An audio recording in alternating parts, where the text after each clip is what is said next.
Hello, everybody, and welcome back to the second shelf. It's Sunday, so it's time for another Books Weekly. And for those of you who might be new to the channel, on Sunday, normally, not all the time, but normally, I film a video in which I discuss books that I've either finished from a previous week or read until Sunday or just started this weekend.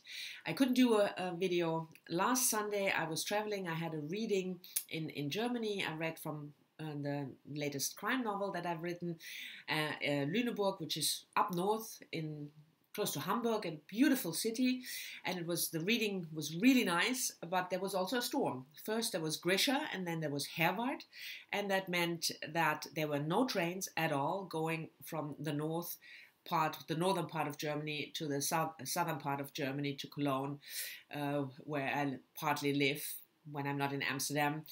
So I had to stay in Hamburg. Luckily, I have a friend there. So we made, good on this chance and had a really nice evening. But I didn't film a video on Sunday. Anyway, on to the books. And the first book I want to talk to you about is the book that I finished from the previous weeks. So not last week, but the week before. And that is Jennifer McMahon, The Winter People. The book was published in 2014, and Jennifer McMahon, she's a contemporary American writer from Connecticut, and she mostly writes suspense and thrillers, some of them with a ghostly twist. And it was October, and I thought, well, this is the perfect read now, something, suspenseful and ghostly. The Winter People has a couple of main protagonists. We have Sarah, a young woman, or youngish, from my point of view, who lives in 1908 in a little town, West Hall in Vermont, with her husband Martin and their daughter Gertie. And Gertie died. The book opens when we know that Gertie is dead, but we also know that Sarah has been murdered a couple of months after her daughter's death. We learn that there is, in Sarah's past, something. She was raised by her father and auntie, and there is a possibility of waking dead people.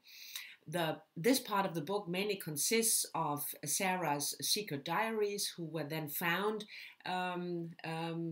by her niece and published, in which she not only recounts what happened to Gertie and how this whole thing about awakening the dead people works, but we also learn a lot about her life, about her youth, about her childhood, how she met her husband, and we learn something about her husband. And I really liked this part of the book. The other part of the book is in the present day, in the same house that Sarah lived in, but now we have a present day family living there. Alice, a middle-aged woman living there with the daughter Ruthie, who is 19, and the younger sister Fawn. And they find that all of a sudden Alice goes missing, and they were looking for her, and then they find Sarah's diary, and then the two stories converge. But then we also have a third party, a young woman who lived in New York, and her husband died, and she moves to Vermont because her husband went to Vermont just before he had his car accident, and the woman wants to find out what her husband did there. So we have three different stories, two in the present day and one in the early 20th century, 1908. And they converge. Like I said, I really liked the part where Sarah is talking, or her husband Martin is talking. I thought that was beautifully written. It was eerie and a little ghostly, but really well done and suspenseful. But for some reason, those three storylines, they didn't come together for me. I thought they were forced. The way coincidences worked in order to get these three storylines to converge, it just didn't do it for me. And I would have much preferred if the book had been just about Sarah and her family and what happened to her. I think it would have been a better book. So also the spooky element sort of, yeah, I think it lost the spooky element because of these all these different storylines, especially the ones in the present day. So it was not a dud, the book, but it didn't fulfill the promise that I thought the book made after I had read the first, I don't know, 10 pages or so. So it was not. Yeah, it was not a book that I would recommend, not even to readers who really want to read something spooky, unfortunately. Okay, now so lighting is getting really spooky.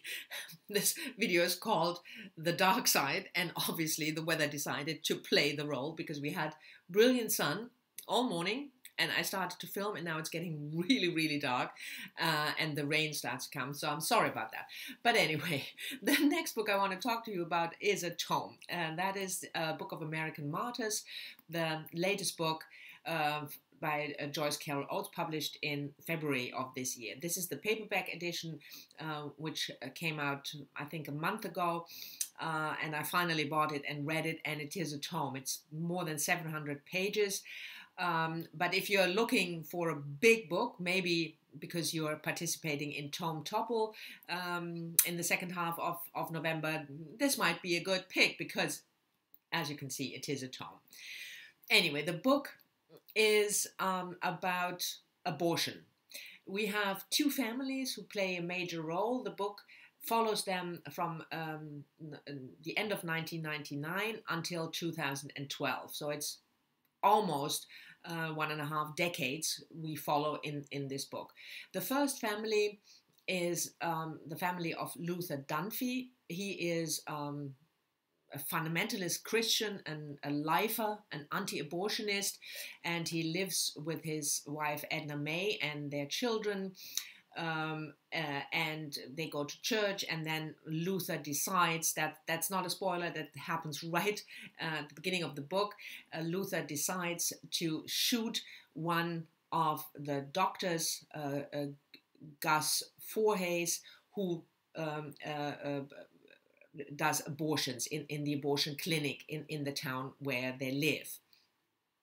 So that is the book's setting. You have the family of Luther Dunphy, and you have the family of the murder victim, Gus Voorhees. The book then alternates between various family members. We learn a lot about Luther, about his upbringing, about his youth. He is a carpenter, about his religious beliefs and how he came to get those religious beliefs, about his marriage to Edna May, about their children. There's also a death of one of the younger children in the family. And we then, like I said, alternate with the family of Gus Voorhees. Some of the chapters are very, very short. It's only one line or a paragraph where some thought is expressed from one of the protagonists. And through the family members, we follow the story from the killing up to the trial and beyond. And from except for the Luther as one of the main characters, from the other members of the family, Edna May, his wife, is a main character, and her daughter Dawn, who later becomes a boxer. And on the other side of the spectrum, from Gus Voorhees' family, we follow especially the children, and they have 3 children, Naomi, Darren, and Melissa. And from those 3 children, most of it is told from the point of view of Naomi. This is a book, I thought I really liked it. I thought it was a really very good book, and I don't always enjoy Joyce Carol Oates' book. It's a hit and miss for me often with her books. Which is not so problematic because she publishes like 2 books every year, so there's a good chance that there will always be one, if it's not this year, then the next, that you like. But it's an interesting book also because it's a book about a very controversial topic. But it's not a book, I would say, that I could recommend if you are really thinking about a plot arc that develops from the murder into, you know, the later years, 2012. It's much more of vignettes, character studies almost, where we delve deep into a certain character's life, like Naomi, the daughter of the murdered doctor. We learn a lot about her, her relationship to her mother, her relationship to her two siblings, Darren and Melissa, but also the relationship to her grandmother, with whom she lives for a while when she grows up. So there are more spotlights on certain characters, and there is, of course, a plot development, because we start in 1999. We even have, you know, looking back to Luther's youth, for instance, so we actually start earlier, but 1999 is where the events start, from 2012. So there is, of course, a plot development, but not in the normal sense. Still, the book is, yeah, if I say easy to read, that sounds odd, but it is not difficult to read, even though there are so many characters and so many, you know, different vignettes to follow. But it's Joyce Carol Oates really grabs you with when she delves into the character and makes you want to read on. The only gripe I have with the book, and I can't really tell you why and how, because that would be a major spoiler, is the ending. I didn't think the ending was good at all. And you might say, well, then I'm not going to read the book, but that would be a mistake, because the ending is just one spot in a 700 and plus tome, and the rest, especially Luther's story, I thought was really, really well done. So despite the fact that I thought the ending was not good, I can recommend it. And certainly if you want to have a tome to read, then A Book of American Martyrs is a very, very good choice. The next book I read, I just want to mention very briefly, because I'm rereading it, and I will talk about it when I reread it, so probably in my next Sunday video. And that's a science fiction book that just came out in September of this year, Annalee Newitz, Autonomous. It's about a sort of dystopian, set in the future novel, where we follow a pharmaceutical pirate, and we have artificial intelligence and robots, and, you know, but I'm rereading it, so I want to think about it some more after I read it for the second time, and I will talk to you about it, as I said, in the next video. And before it gets so dark that you won't see me anymore, I want to talk about the two books that I've just started. They're both rereads for me, and both I read for Goodreads book clubs. And the first one is A.S. Byatt, Possession.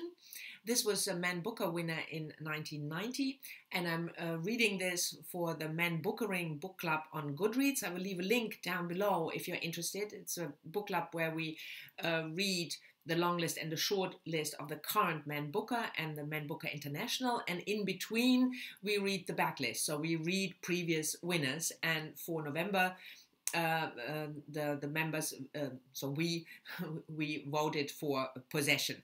This is the story of two scholars who research the lives of two Victorian poets, and the way, you know, the lives of these four people sort of are intertwined. And well, I will talk about it after I read it more, but I loved it. It's a beautiful book. So this is the first read for a Goodreads book club.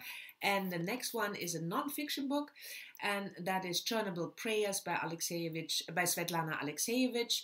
And this is about the Chernobyl disaster in 1986. And in the typical Alexeviech style, what she does is she interviews people, especially in Belarus, where Alexeviech is originally from, about the disaster, about what happened to them, how they experienced the disaster and the aftermath. And I'm reading this, as I said, for another Goodreads book club, which is also a fantastic book club, and that is the Read Around the World book club, where we read one book from a female author from a different country each month. And this month it's Belarus. And the book club is run by Mel from Bookland's Adventures, who also has a booktube channel. So I will leave links to the Goodreads group, this group, Read Around the World, and her channel down below. And you should check both out, the club and her channel. So this will be my non-fiction read for this week, and I've just started it, and it's just as harrowing as it was the first time, but I will talk about it some more after I read it. So I made it with some light still, and I hope you've enjoyed the video. Thank you very much for watching. Talk to me down in the comments as always, and I'll hope to see you soon in my next video when the sun is shining. Bye-bye.